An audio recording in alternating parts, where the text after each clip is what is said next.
Achraf Hakimi or Mohamed Salah? Who deserves to win the Men's African Player of the Year award? With the CAF Awards fast approaching, I think it's time we break that down on the African Five-A-Side podcast.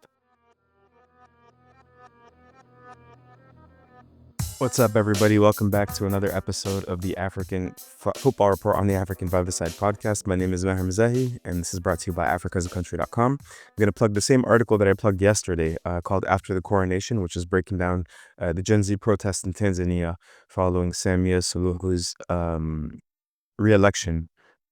Was she elected the first time, or did she just take over for Magufuli? I think it's her re-election with, I think, 97% of the vote.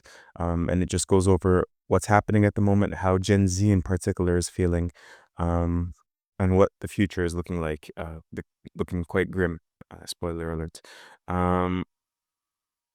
But if you're just here to talk about football, then of course you've come to the right place. The CAF Awards are fast approaching. From what I hear, they could take place in the next 2 weeks or so.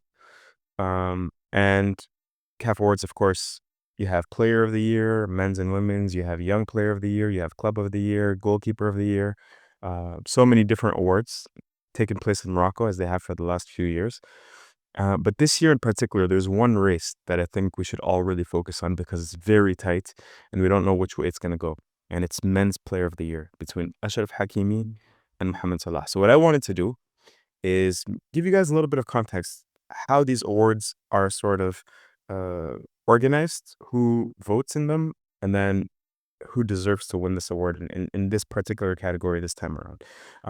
First thing I'd have to say is if you're a journalist that's been covering African football, usually you know some people within CAF, they're familiar with your work. This is how I was approached to vote in the CAF Awards. Somebody working within the CAF media department reached out to me and said, hey, we value your opinion. We like what you do.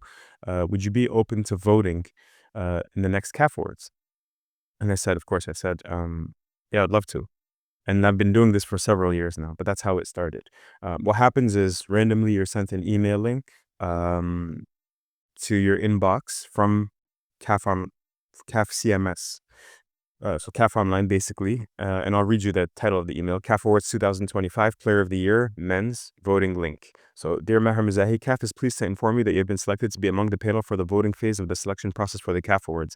The CAF Technical Committee, media professionals, me, coaches and captains of member associations and clubs involved in the group stages of the interclub competitions will take part in the voting phase. We are convinced of your interest, knowledge, and experience will go a long way in the selection of deserving winners for their respective categories. And so you are invited to vote for this category by clicking the following link. Now, the only reason why I'm breaking this down in such detail before the CAF Awards is because the link that they sent me was invalid, was expired. And so I reached out to them saying, hey guys, the link you sent me is expired. I can't vote for it. And they didn't really send me another one back. And as a result, I didn't vote for this specific category. And that's why I feel comfortable speaking about it. If I did get the chance to vote, then I probably wouldn't make this video. But this is how it works. It says kindly submit your vote by November 2nd at the latest. Okay. So obviously I'm recording this video on November the 6th. And the time has elapsed. I didn't get a chance to vote, and that's why I'm breaking it down. So that's how it goes. What happens is you have a technical study group of experts within CAF that make a short list. You're presented with 1 to 10 players when you click on the link, and basically you just have to click on the player, and there's a drop-down menu, and you say, this player I think deserves to be 4th in the voting. This player deserves to be 6th, 7th. This player deserves to be 1. And that's awarded, I think, a number of points. And then they take all of the aggregate votes and decide who's going to be Player of the Year. I honestly don't think it's a bad system. The only thing that I have a little bit of trouble with is I think sometimes the technical study group gets some things wrong. Like for the Club of the Year, they nominated, I believe, Sierra Belouizdad and over MC of Algiers. MC of Algiers finished Algerian champions. They're Algerian champions 2 years in a row. They finished in the quarterfinals of the CAF Champions League. So they had a very good season.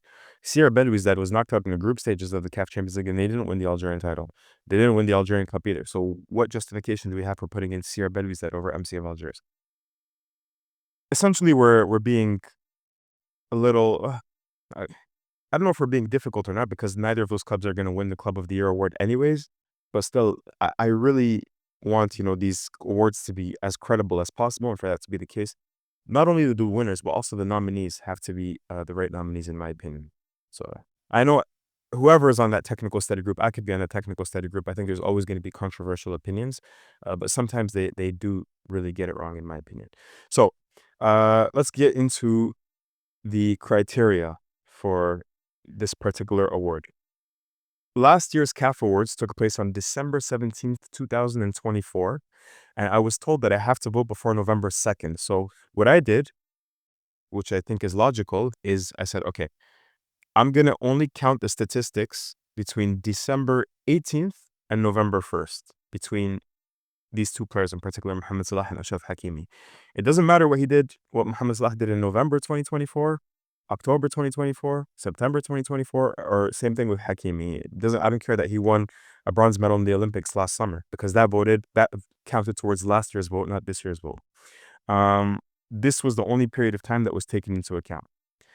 That's the first thing. Second thing I wanted to make a note of is we're blessed to have two of the top 6 players in the world on the African continent, because that's where they finished in the most recent Ballon d'Or ranking. Mohamed Salah finished 4th and Achraf Hakimi finished 6th.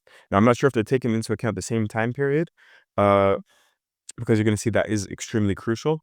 But I think that might also sway some voters, because people are going to say, well, if the Ballon d'Or Salah finished above Hakimi, then perhaps Salah deserves to finish above Hakimi in this case as well.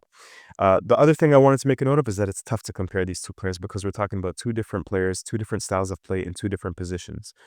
Ultimately, you have to pick one, and usually we're all more biased towards attacking players, and that's where I think Salah has a natural advantage. But I think you do have to take into account that, one of them is a defender, a fullback, and he's still putting up some pretty great statistics.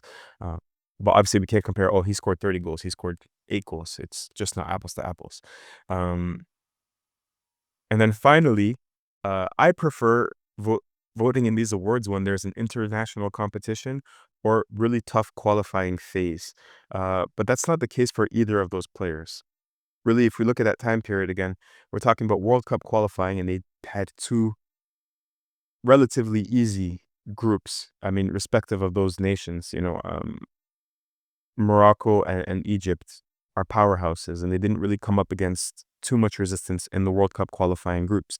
And there's no AFCON to judge them with as well, because when I voted last year, I took that into account. I really, really value having to step up and take on a leadership role with your nation and push them as far as possible. If you can do that, I think you deserve a lot more credit than somebody that doesn't. So Victor Osimhen in that AFCON year deserves a lot more credit than Achraf Hakimi. Even if Hakimi had a better club year, which he didn't, but even if he did, he missed the penalty, a crucial penalty in the round of 16 against South Africa. Or was it the quarterfinals against South Africa? So Victor Osimhen dragged his team to the final of that AFCON. So of course I'm going to have much more respect for his accomplishments that season than I would. It doesn't mean we discard the club, but I just place more weight on what they do with their national teams than their clubs. But this year, like I said, no significant competitions in the international arena, which means we're really focusing just on the clubs. Okay, so now that preamble is all out the way with, let's take a look at both of their seasons and try to pick a worthy winner. So Achraf Hakimi won the league title with Paris Saint-Germain, 2024-2025 league title.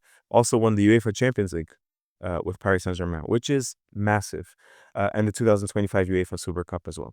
The Champions League in particular, I gave a lot of importance to, because Paris Saint-Germain have brought in Lionel Messi, they've brought in Zlatan Ibrahimovic, Javier Pastore, Edinson Cavani, they brought in Neymar, the biggest names in world football, particularly to capture this trophy, the UEFA Champions League.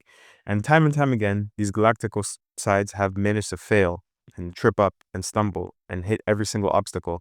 And Hakimi was one of the most important players in this team that managed to finally get this done. So I think not only is that important for its sporting merits, it's also important for, again, the mental aspect of it all. That's what I really respect, is like, you're coming up against a psychological, historic mental block, and you help the team overcome that. And so I really give him a lot of points for that.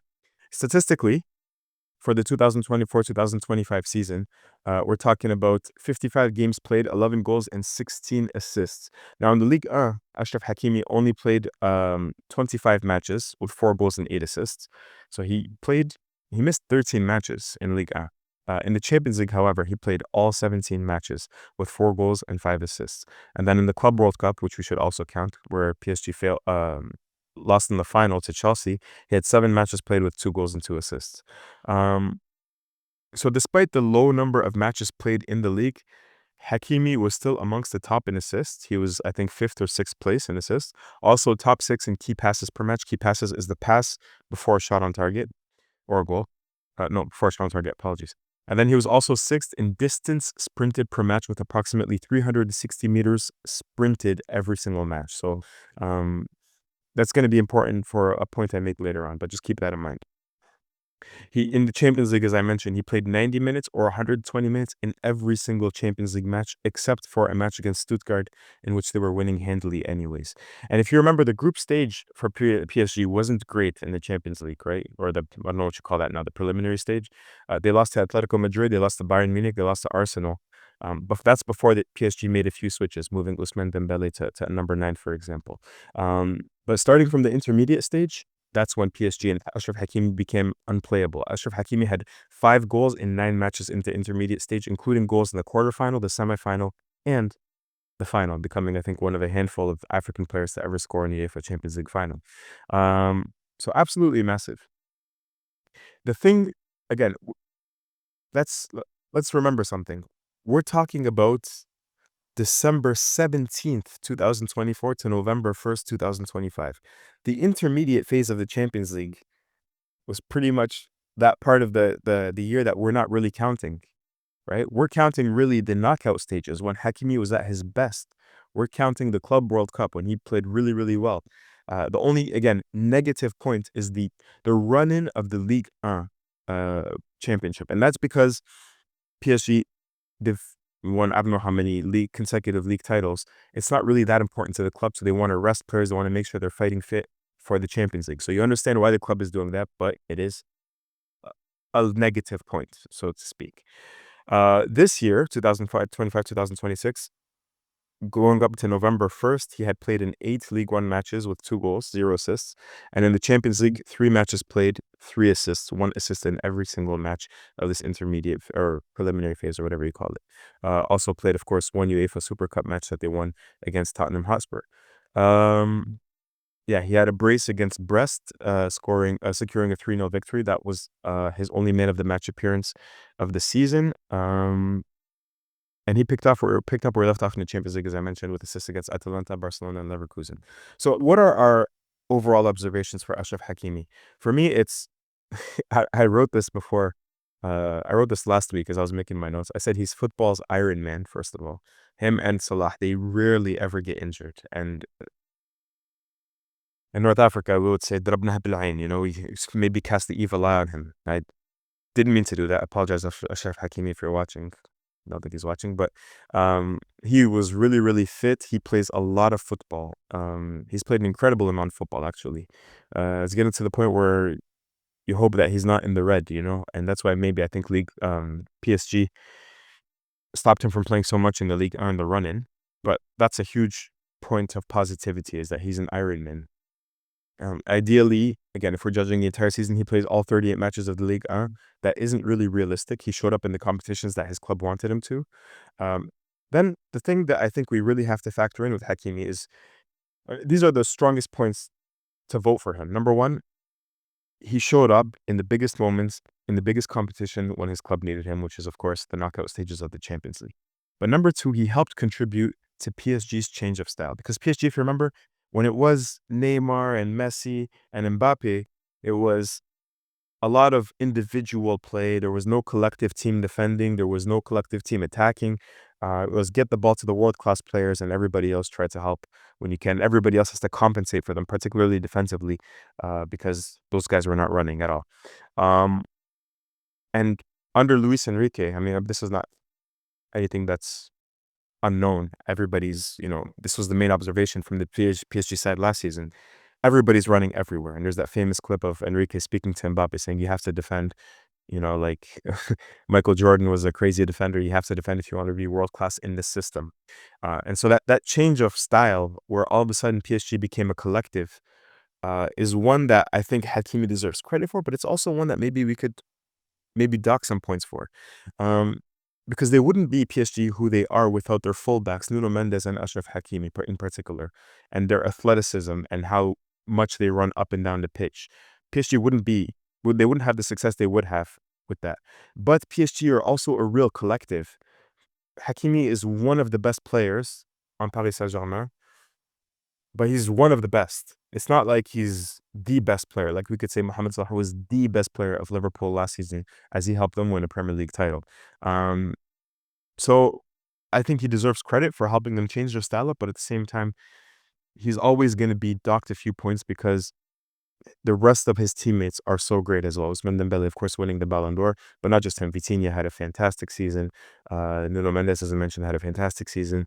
Of course, Donnarumma, Marquinhos, they were all essential members of that PSG Champions League winning side. So finally, with Morocco, 6 matches played, 1 goal, 3 assists. Like I said, I'm not really paying much attention to the international side of things because they weren't really tested, neither Morocco nor Egypt. But 6 victories with Morocco in those 6 matches. He helped them set a world record. There are now 16 matches with consecutive victories, which is, I think, beat England and Spain's record for consecutive victories. Um, he played 90 minutes every time he could as a captain.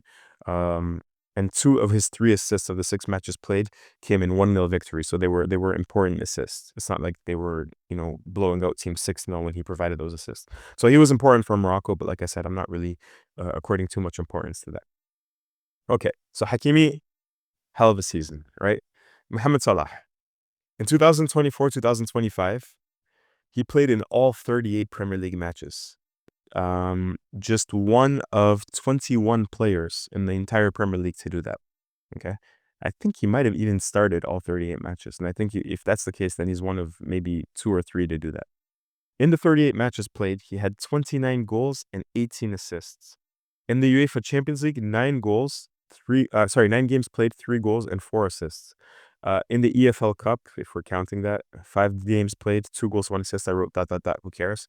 In total, 52 games played for 34 goals and 23 assists. So played just about the same amount of matches over the 2024-2025 season, with 52 matches for Mohamed Salah, 55 for Achraf Hakimi, 34 goals for Mohamed Salah, um, 11 goals for Achraf Hakimi, 23 assists for Mohamed Salah, and 16 assists for Achraf Hakimi. So the notes for last year's Premier League season for Mohamed Salah, he played in every single Premier League match, as I mentioned. 47 goal contributions in the Premier League ties a record alongside Alan Shearer, Andy Cole. But when Alan Shearer and Andy Cole set that record, they did it in a 42-match Premier League season. Mohamed Salah did it in 4 less matches. He also led the Premier League in goals and assists, the 4th to ever do that after Andy Cole, Harry Kane, and Thierry Henry. However, in the last 9 matches of the Premier League season, he only pitched in with 2 goals and 1 assist. And it was pretty much wrapped up by then anyways, but still, he didn't really run through the tape. He also led the league in poor touches, where he lost possession of the ball without the other player actively dispossessing, just like a poor touch. So that's a little bit of a blot on his record as well. There's one problem here with Mohamed Salah's fantastic season, historic season, maybe his best ever season at the age of 32, 33, in a time where he had to really prove it the most, because you have a new coach. He just signed a new contract after butting heads with the Liverpool administration, who maybe were hesitating to give him a new contract. And he steps up and he proves everybody wrong. Even I thought maybe he was on a downward slope, and he stepped up and had, again, a historic Premier League season, one that maybe only a handful of Premier League players have ever had, the ones that we just listed. And I think with that season, he's now cemented himself as one of the greatest ever Premier League players. But by the way, in that season, he won the PFA Player of the Year for the 3rd time, the only player to ever win it 3 times. There's one problem. The time period that we're counting for this CAF Awards, we're supposed to be counting from December 17th to November 1st. And if you go back and look at Mohamed Salah's Premier League season, he got off to a flying start in August, September, October, November. Starting from December, he's still very good, but it's not the level of that beginning, the first half of that Premier League season. So if you take away everything that you're supposed to discard from the first half of that season, we can only really count 13 goals and 8 assists from the Premier League instead of 29 and 18. Uh, we can only really count one goal in the Champions League. The others we're not supposed to be counting at all. Just one goal, and they were eliminated to PSG. So we're talking about 14 goals and 8 assists for the time period that we're supposed to be counting. And that's essentially, I think, what's going to be the most determining factor, the biggest determining factor for deciding who should win African Player of the Year. This year, he got off to a decent start, but recently it's been sliding a little bit. So 9 matches played, 3 goals and 2 assists, goals against Burnley, Brentford, and Bournemouth, assists against Everton and Newcastle. He's been crucial to 4 of Liverpool's victories, but there is the narrative that's beginning that maybe the Liverpool relationship is finishing, Salah is finished, the Saudi Premier League is monitoring, and that his prime is over and he's starting to nosedive. There's lots of frustration between him and the Liverpool fans. Now he did score, I think, in the most recent match, which we can't count because it happened after November the 1st. So perhaps, hopefully, it was just, a slump of about a month or so. But in that slump, there were real questions of if Mohamed Salah be benched, and a lot of people thinking that he should. So my final observations for Salah, his season was front-loaded. And I remember when, after the first 3 months, I was thinking he's going to run away with African Player of the Year. But his season was front-loaded and Hakimi's season was back-loaded. And we're supposed to be counting, again, December to November. And if that is the case, so the other thing, final observations, at 32-33 had his best or second best season, the paragon of professionalism. And this is something that I just wanted to shout out. It's not really relevant to the CAF Awards, but I listened to a podcast called The Egyptian King by John Bennett from the BBC. And it's so true because he went back and he spoke to a lot of his coaches. For example, that coached him at the 2012 London Olympics. And they were saying, like, there's one of them, I think it was Hani Ramzi, maybe. One of them saw him, playing with Arab contractors, and then saw him again. I think it was Hani Ramzi. I think he maybe came back as an assistant coach like 4 or 5 years later with the Egyptian national team. And he said, whoa. Pause. Salah took off his shirt and he was working out and stuff. And he was like, whoa. And like, he was like saying he had muscles everywhere, muscles in his feet. And it's true. Salah likes to take off his shirt and take pictures on Instagram and stuff. But you do see that he's a professional, a real professional, to the level that, Cristiano Ronaldo is.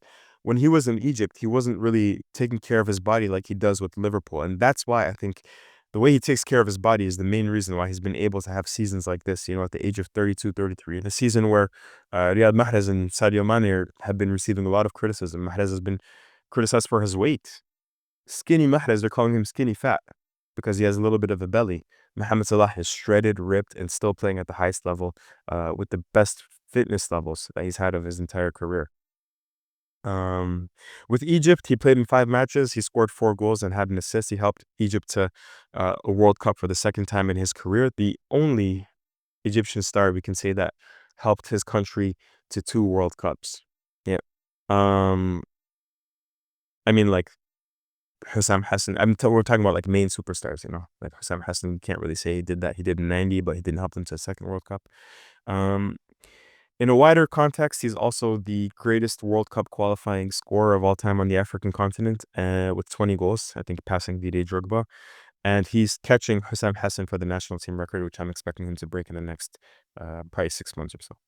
So in conclusion, this is a very tight race. I can understand votes either way, but if you take into account, again, the period of time between December 17th and November 1st, I think Salah at his height was better than Hakimi at his height, but Hakimi accomplished something historic, and most of Salah's best part of his season should not even be counted towards the African Player of the Year voting. So I do think that Achraf Hakimi, the Moroccan fullback, should win African Player of the Year. And that's who I would have voted for if CAF sent me a valid link that didn't expire.